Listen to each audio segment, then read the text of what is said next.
Kristo.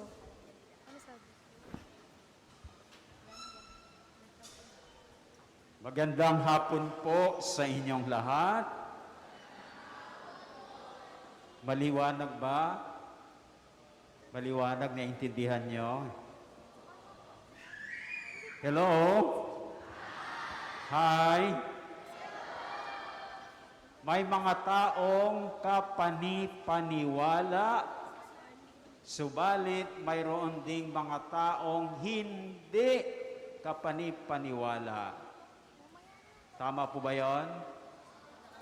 Alin ang gusto ninyo? Yung mga taong kapani-paniwala o yung mga taong hindi kapani-paniwala? Kapani-paniwala. Very good. Paminsan, ang ating pagiging kapani-paniwala ay nagdidepende sa ating mabuting gawa sa iba. Nakuha niyo yon? So kapani-paniwala tayo kung tayo ay may mabuting ginagawa sa ibang tao. Gaya halimbawa ng isang teacher. Ang isang teacher ay kapani-paniwala kung sa kanyang pagtuturo, ang kanyang mga estudyante ay naging magaling, hindi lang magaling, kundi mabuti. Dahil walang saysay kung magaling lang, ay hindi naman mabuti. Tama?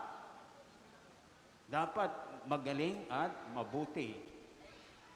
Kapag ganyan ang mga estudyante ng isang teacher, ang teacher na yon ay kapani-paniwala. Gayon din ang mga magulang. Ang mga magulang ay kapani-paniwala kung sa kanilang pag-aaruga ng kanilang mga anak, ang kanilang mga anak ay nagiging uliran. Agree ba kayo? Kung yung mga anak ninyo ay hindi uliran, hindi kayo kapani-paniwalang mga magulang. Maliwanag? Ngayon, ay ikalawang linggo ng muling pagkabuhay. At ano pa yung ipinagdiriwang natin ngayon maliban sa ikalawang linggo ng pagkabuhay? Divine mercy, very good. Linggo ng banal na awa or Divine Mercy Sunday. Ang Divine Mercy o ang banal na awa ay walang iba kundi sino? Si Jesus. Kaya ganon din, si Jesus o si Kristo na muling nabuhay, banal na awa ay magiging kapani-paniwala lamang kung tayong mga alagad niya ay puno rin ng awa. Amen? Agree ba kayo doon? Maniniwala yung mga tao na si Kristo ay banal na awa kung tayong mga alagad niya ay puno rin ng awa.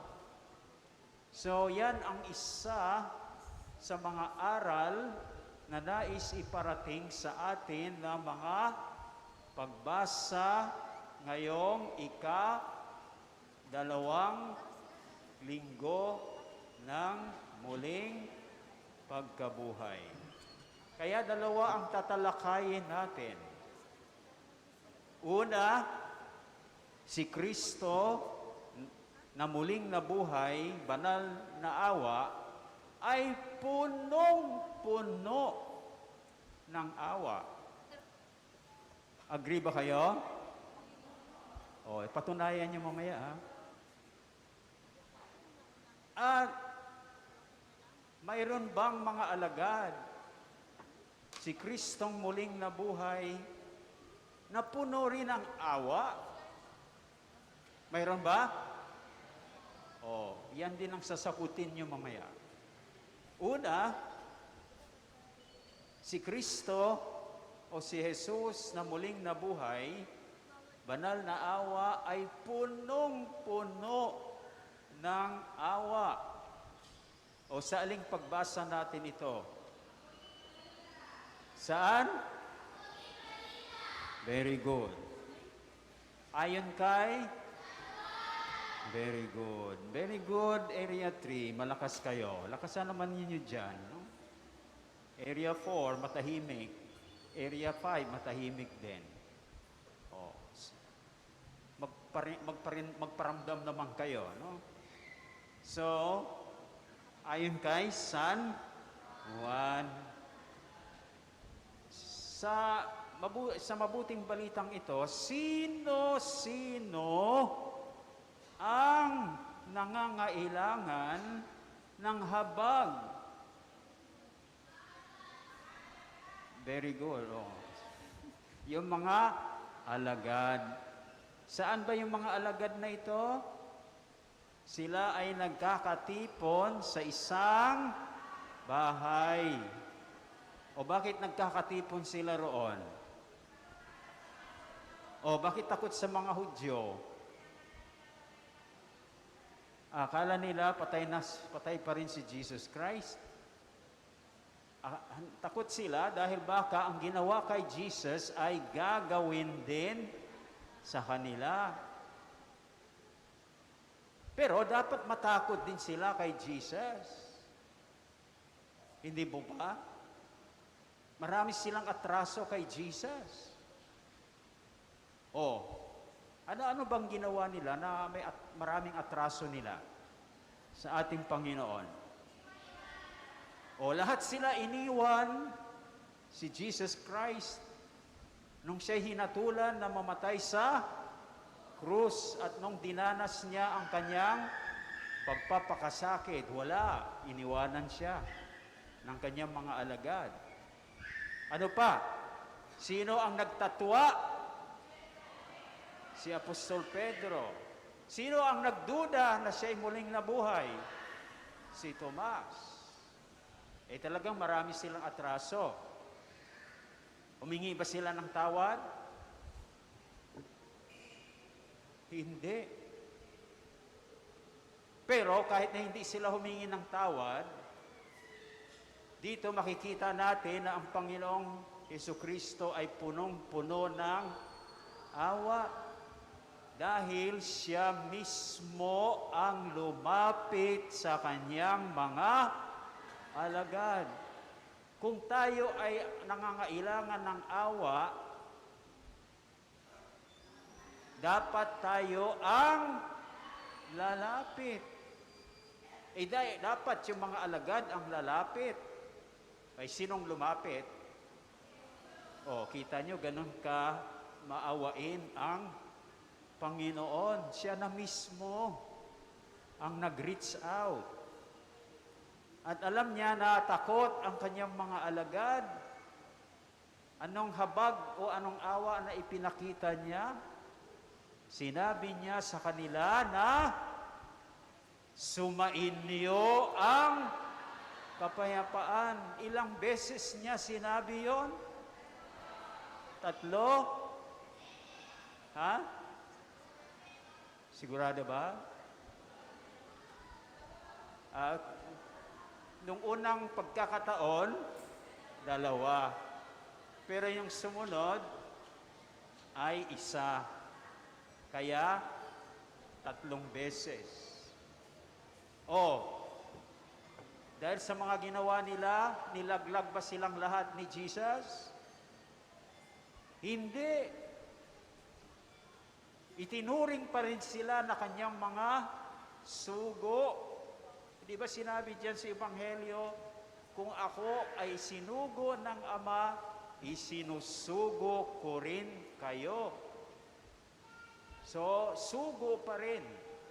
At dahil sugo, kailangan nila ng tulong. Anong ipinagkaloob ni Lord na tulong? ipinagkaloob niya ang Espiritu Santo na siyang magbibigay sa kanila ng lakas at tapang. At panghuli, yan ang gagawin din nila sa kanilang pagiging sugo. Binigyan sila ng kapangyarihan na magpatawad at di magpatawad. Kaya tingnan ninyo si Lord, no? Hindi nga sila humingi ng patawad, bay binigyan pa ng kapangyarihang magpatawad. So dito ba maliwanag na si Kristong muling nabuhay ay punong-puno ng awa? Amen? Ngayon, nakita na natin yan. Ang tanong ngayon, mayroon bang mga alagad ang ating Panginoon na puno rin ng awa? O saang pagbasa natin ito, matutunghayan ang sagot? Sa unang pagbasa mula sa Gawa ng mga Apostol.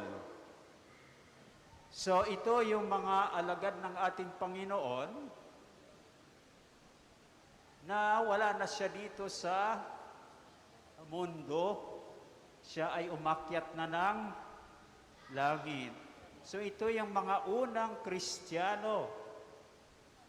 Paano natin nakita na sila'y punong-puno ng awa sa isa't isa? Number 1, ano? Nagkakaisa sila ng isip at damdamin. Mangyayari ba ang pagkakaisa ng isip at damdamin kung wala kang habag? Sa pamilya, kung walang pagkakaisa ng isip at damdamin, agree ba kayo na walang habag sa kanila? Walang habag yung mister, walang habag yung misis. Kasi wala silang pagkakaisa ng damdamin at isipan. Kailangan ng pagkakaisa ng isip at ng damdamin ang habag at pagmamahal. Agree? So kung may pagkakaisa ng isip at damdamin sa isang pamilya, ibig sabihin, buhay na buhay ang habag sa pamilyang yan. Amen? At ikalawa, aywan ko kung makaya natin gawin to, na ginawa ng mga unang Kristiyano, ang kanilang ari-arian ay itinuturing nilang hindi lamang para sa kanila, kundi para sa lahat. O kaya nyo yon? Yung pag-aari mo, hindi lang sa iyo, sa akin din. Para sa lahat. O, magagawa mo ba yon kung wala kang awa? Hindi po ba? O, hindi po. At pangatlo, walang nagdarahop, walang naghihirap, dahil yung kanilang lupa at bahay ay kanilang ipinagbili at ang pinagbilhan ay ibinahagi ayon sa pangangailangan ng isa't isa. O kaya nyo yon? Kaya nyo? Ipagbili mo yung bahay mo at lupa? O yun, ganun ka tindi ang awa ng unang mga Kristiyano. Sana tularan natin na mga Kristiyano ngayong kasalukuyang panahon. Makakaya ba natin? Naku, hindi makaya eh. Kaya ba? O kung kaya natin, ay si Kristong muling nabuhay, banal na awa, ay magiging kapani-paniwala dahil tayong mga alagad niya ngayon ay punong-puno ng awa. Amen.